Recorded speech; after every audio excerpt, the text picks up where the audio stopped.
इससे पहले आपने देखा मेरी सबसे छोटी, सबसे लाडली बेटी संध्या, जो पिछले 18 सालों से देख नहीं सकती थी, उसकी शादी हो रही थी और उसकी शादी को लेकर मैं काफी खुश था। पर अचानक खुशी एक रहस्य में बदल गई। क्या हुआ बाबा? क्या हुआ बाबा को? बाबा ने खुदकुशी कर ली। आग्नेय पुरुषोरक्तो सर्वदेवमय व्याध धूम्रकेतुरजध्यक्ष तस्मै नित्यम नमो नमः। अभी आप अग्नि की पूजा कीजिए। भले ही सांसें थम जाएं, लेकिन वक्त फिर भी नहीं थमता। 12 दिन हो चुके हैं मुझे इस दुनिया से गए हुए। मेरी मौत से सबको बहुत बड़ा सदमा लगा, और वो इसलिए क्योंकि जिस तरह से और जिस मौके पर मेरी मौत हुई वो शायद कोई सोच भी नहीं सकता था। आज 12 दिन हो चुके हैं। दुनिया वालों की जिंदगी पहले की तरह आगे बढ़ चुकी है, लेकिन मेरी बेटियां, उनके लिए मेरी मौत को भुला पाना इतना आसान नहीं है। जीते जी अपनी जिन बेटियों को आंखों में मैंने कभी एक आंसू भी नहीं आने दिया, अपनी मौत पे कितना रुलाया मैंने उनको। सबसे ज्यादा हैरानी तो मुझे साक्षी को देखकर हुई। मैं हमेशा सोचता था कि वो मुझे उतना प्यार नहीं करती है जितना उसकी बहनें, लेकिन उसके आंसुओं ने बता दिया कि मैं कितना गलत था।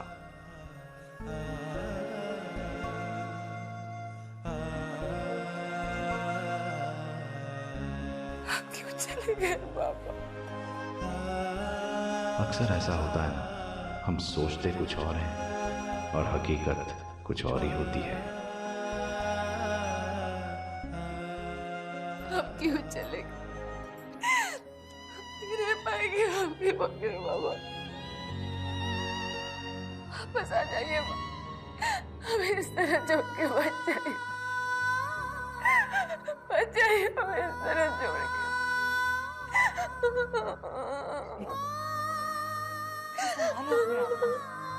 भगवान की मर्जी थी। ताई भगवान की मर्जी नहीं हो सकती है। बाबा सारी जिंदगी हमारे लिए जीते रहे, और अब जब अपने लिए जीने का वक्त आया तो सुसाइड।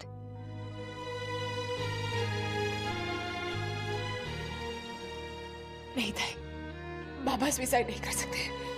बाबा सुसाइड नहीं कर सकते। और वो भी अपनी बेटी की शादी वाले दिन? It's impossible. मैं तो मान ही नहीं सकता कि उन्होंने सुसाइड किया। मेरा भी वही मानना है। जब तक कोई बहुत बड़ी वजह या परेशानी ना हो, कोई भी बाप अपनी बेटी की शादी वाले दिन इतना बड़ा कदम उठा ही नहीं सकता। अगर बाबा को कोई परेशानी थी तो वो हमें जरूर बताते। हमें ना सही से बीता ताई, पर बाबा आपसे तो कभी कुछ नहीं छुपाते थे। श्रेया, मुझे नहीं लगता बाबा को कोई परेशानी थी। संध्या की शादी को लेकर वो कितने खुश थे। खुश दिखने और खुश होने में फर्क होता है ताई। वैसे हम सभी अपनी जिंदगी में खुश दिखते हैं, पर क्या वाकई हम खुश हैं?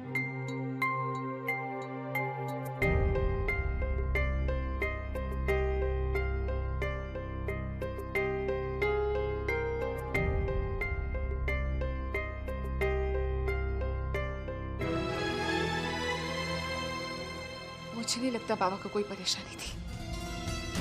अगर ऐसा होता तो वो अपनी आखिरी चिट्ठी में जरूर कुछ ना कुछ लिखते। और उस सुसाइड नोट में तो बाबा ने ऐसा कुछ भी नहीं लिखा था। जरूर बाबा की मौत के पीछे कोई राज है। जरूर कोई राज है जो हम ही नहीं समझ पा रहे हैं।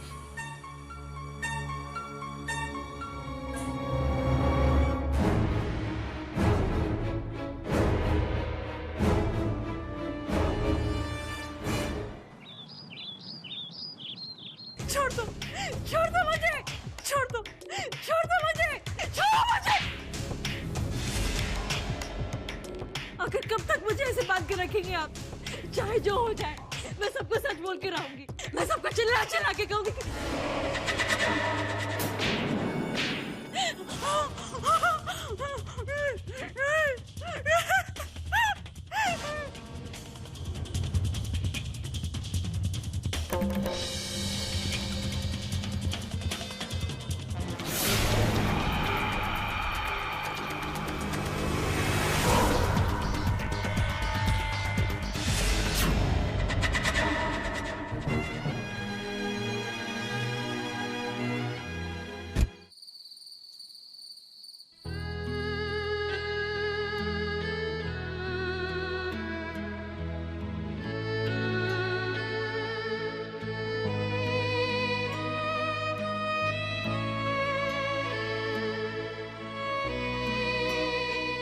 मैं सोच रहा था कि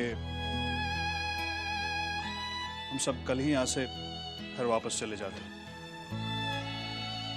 बच्चों की स्कूल है और ऑफिस से भी मैंने शादी के लिए सिर्फ 2 ही दिन की छुट्टी ली थी।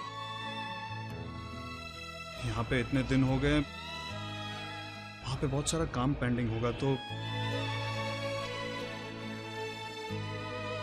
तुम क्या सोचती हो? ठीक।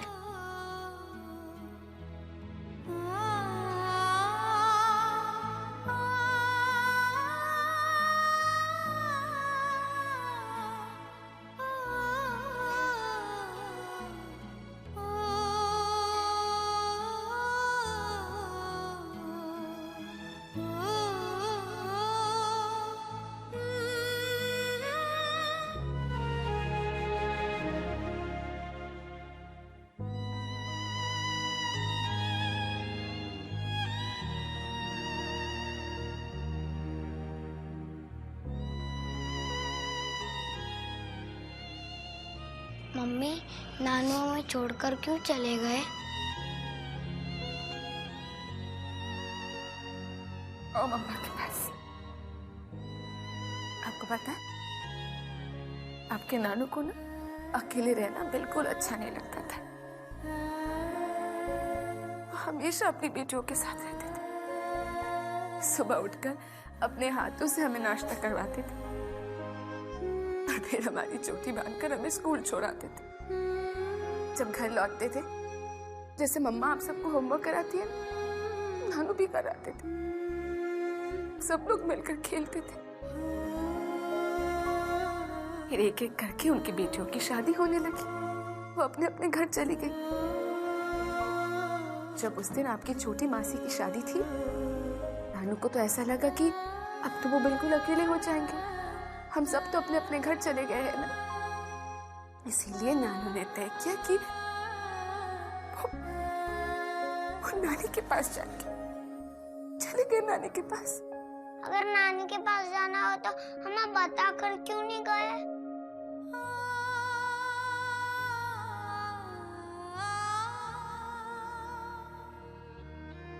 ये शिकायत तो हमेशा रहेगी उनसे। आखिर वो हमें बता कर क्यों देंगे?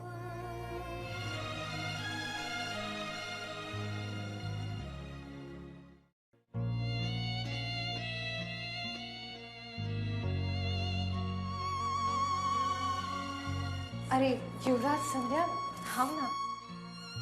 अरे आप लोग इस वक्त सब ठीक तो है? हाँ बेटा, संध्या आज की रात तुम लोगों के साथ ही बिताना चाहती थी, इसलिए हम इसे यहाँ ले आए। अच्छा किया आपने। वैसे हमें भी इसकी बहुत याद आ रही थी। संध्या बेटा, मैं फिर एक बार कह रही हूँ, तुम आज रात हमारे साथ होटल में रह जाओ ना, तुम ज्यादा कंफर्टेबल रहोगी। मम्मी जी, अगर आप बुरा ना माने तो सिर्फ आज के लिए मैं यहाँ रुक जाऊं।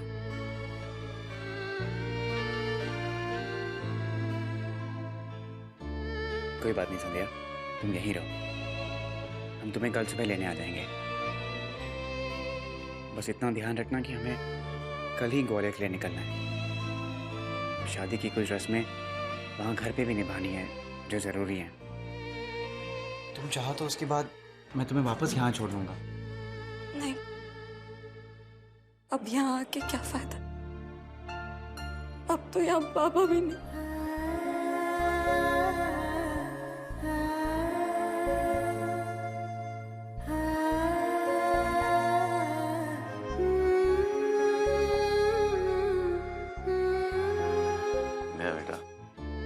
तुम्हारे बाबा की जगह तो कोई नहीं ले सकता बेटा, लेकिन मैं कोशिश करूंगा कि तुम्हें उनकी कमी महसूस ना हो।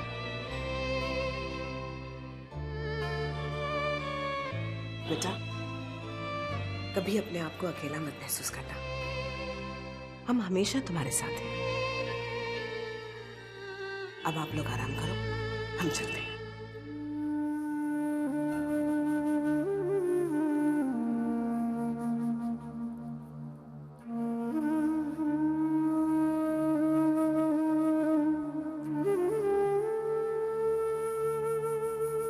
देखा संध्या, बाबा ने तेरे लिए कितना अच्छा लड़का और इतना अच्छा ससुराल ढूंढा।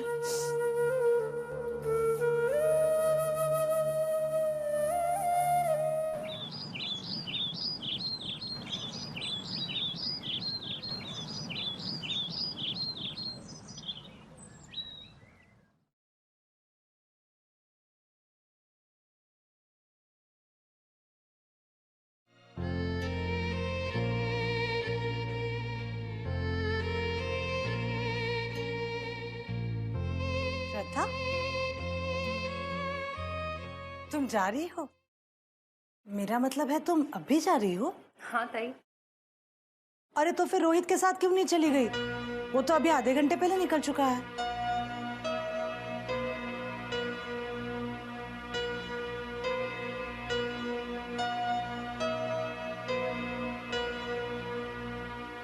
श्रद्धा, तुम दोनों के बीच में सब ठीक तो है ना? यहाँ पर भी तुम पहले आई, रोहित बाद में। शादी के मंडप में भी जब हम फोटो खिंचवा रहे थे तब तुम दोनों दूर दूर खड़े थे। कोई प्रॉब्लम है तो मुझे बता। प्रॉब्लम नहीं तो ताई, ऐसी कोई बात नहीं है। वो क्या है ना, मैंने सोचा कि कुछ दिन आप लोगों के साथ यहाँ रह लूंगी, इसीलिए रोहित ने अपनी टिकट बुक करा ली थी। अब आप सभी यहाँ से जा रहे हो तो मैं अकेले क्या करूंगी, इसलिए मैंने अपनी बस की टिकट बुक करा ली। ठीक है, इनसे कह दूं, वो तुम्हें घर तक छोड़ आएंगे।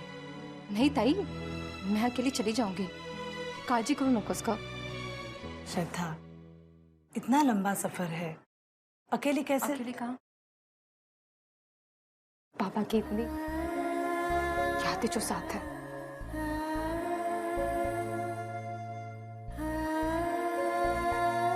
सफर कम पड़ जाएगा ताई कि पापा की यादें नहीं।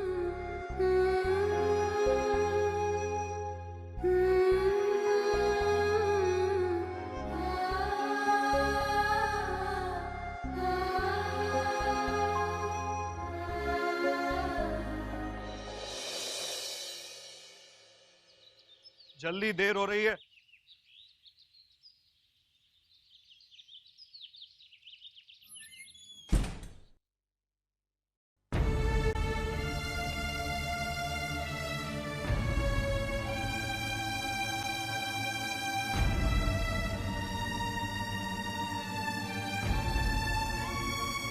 रिश्तों का बंधन है रक्त संबंध है, रिश्तों का बंधन है रक्त संबंध।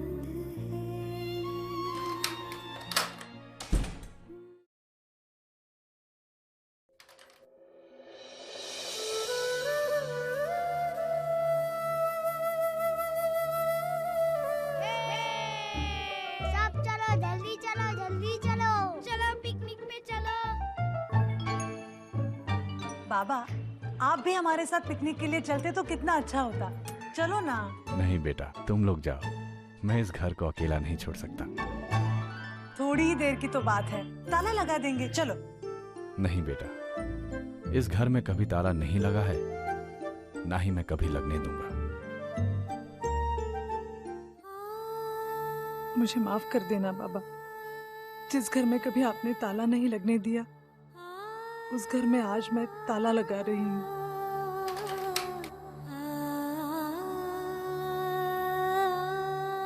चलो सविता जल्दी करो, देर हो रही है।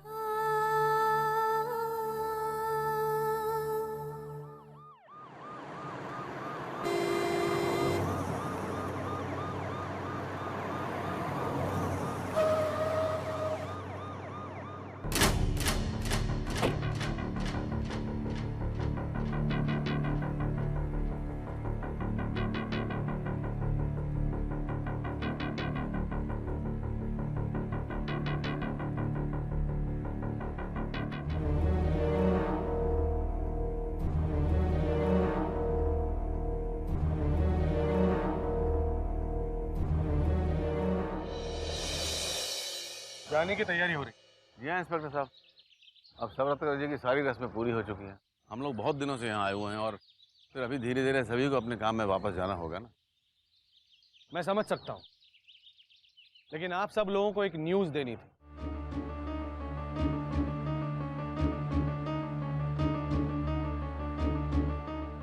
पोस्टमार्टम रिपोर्ट और मौका वारदात पे मिले सबूतों से पता चला है कि सवरत्कर जी ने सुसाइड नहीं की,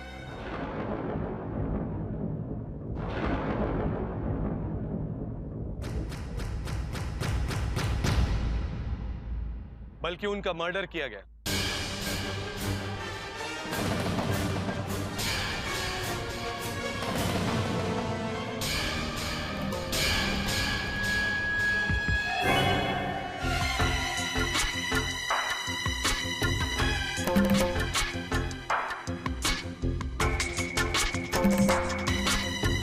लगता है आप इसे जानते हैं।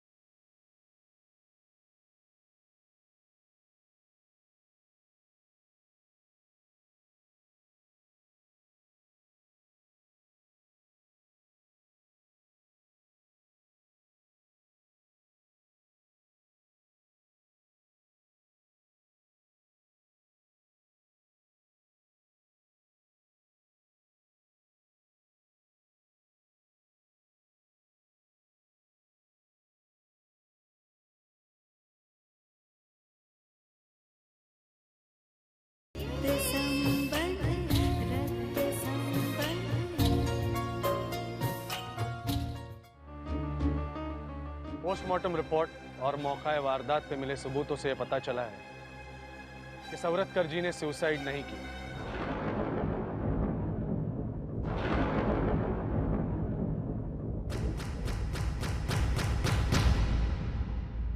बल्कि उनका मर्डर किया गया।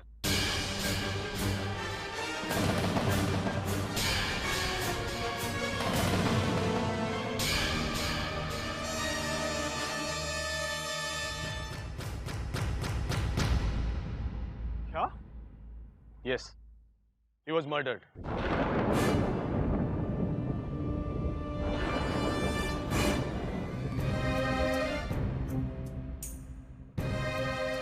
लेकिन इंस्पेक्टर साहब, आपने तो कहा था उन्होंने सुसाइड किया है। हाँ, पहली बार देखने पे कुछ ऐसा ही लगा था, लेकिन पोस्टमार्टम के दौरान उनके गले पे हमें किसी के नाखूनों के निशान मिले।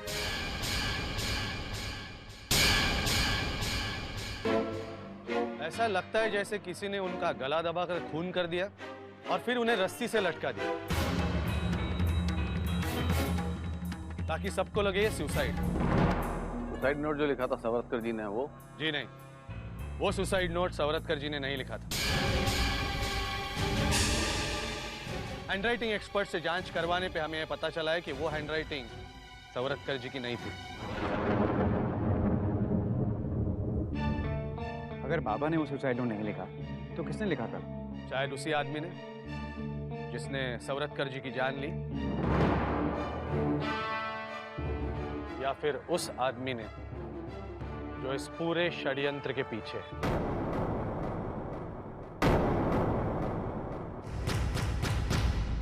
और वो आदमी कौन है यह हमें पता चल चुका है। जब ये हादसा हुआ तो उस दिन शादी में आए हुए हर इंसान का नाम और एड्रेस पुलिस रजिस्टर में उन्हीं के हाथों से लिखवाया गया।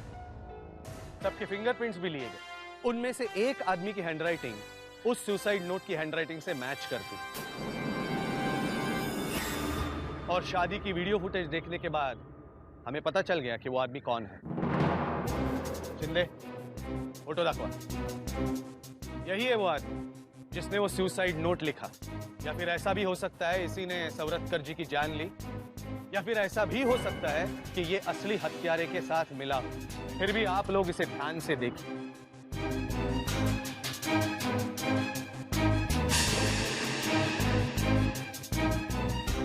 ये आदमी शादी में मौजूद था, लेकिन इसकी जो वीडियो फुटेज मिली है उसमें ये अकेला है। इसलिए ये पता नहीं चल रहा है कि ये लड़की वालों की तरफ से था या लड़के वालों की तरफ से।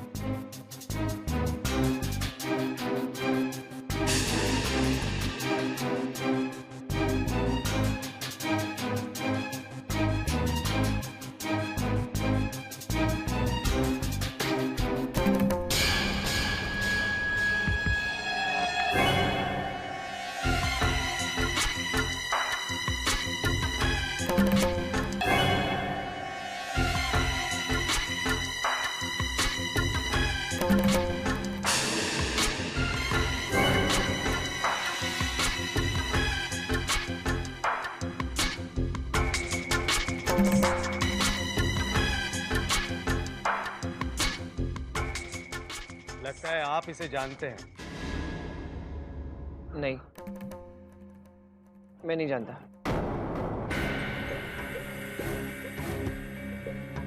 ठीक है, कोई बात नहीं। आप सब लोगों से एक रिक्वेस्ट है, अगर इस आदमी के बारे में आपको कुछ भी पता चले या कुछ भी याद आए, कुछ भी, तो हमें जरूर बताइए। लेकिन इंस्पेक्टर साहब, ऐसा भी तो हो सकता है कि ये आदमी केटरिंग का या मंडप वाले का हो। बिल्कुल हो सकता है। उन लोगों से भी हमारी पूछताछ जारी है। आपने तो कहा था कि सबके नाम और एड्रेस आपके रजिस्टर में है, तो फिर आप उसी एड्रेस पर जाकर उन्हें क्यों नहीं पकड़ते? उस एड्रेस पे भी गए थे, लेकिन इस आदमी की नाम की तरह वो एड्रेस भी गलत है। वहां पे इस नाम का कोई आदमी नहीं रहता। फिर भी हमारी इन्वेस्टिगेशन जारी रहेगी।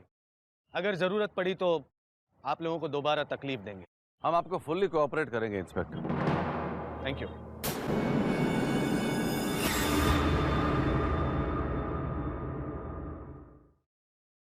इंस्पेक्टर साहब,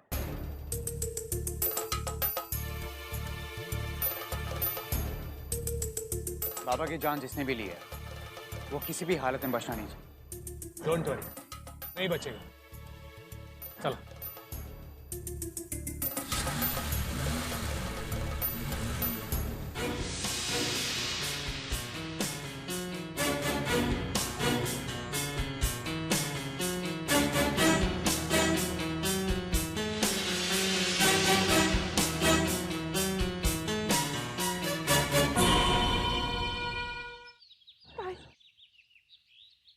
ये कौन आदमी था जिसने बाबा के नाम का नकली सुसाइड नोट लिखा?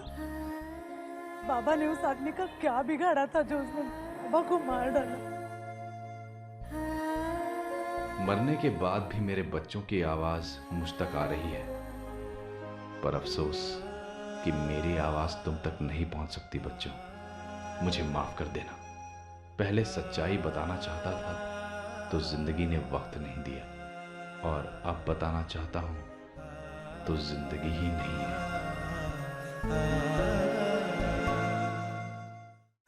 भैया, संध्या अब भी बहुत उदास दिख रही है। सौरभकर जी की मौत को लेकर ही अब हर जुर्म के पीछे एक चेहरा होता है। ये आदमी जहां जहां मेरे साथ दिखे उस पोर्शन को काटता हूँ। एक मकसद, उनको मार डालो और 5 लाख रुपए आपके। और एक दिमाग होता है। अब इस सबके पीछे किसका दिमाग है ये हमें ढूंढना है।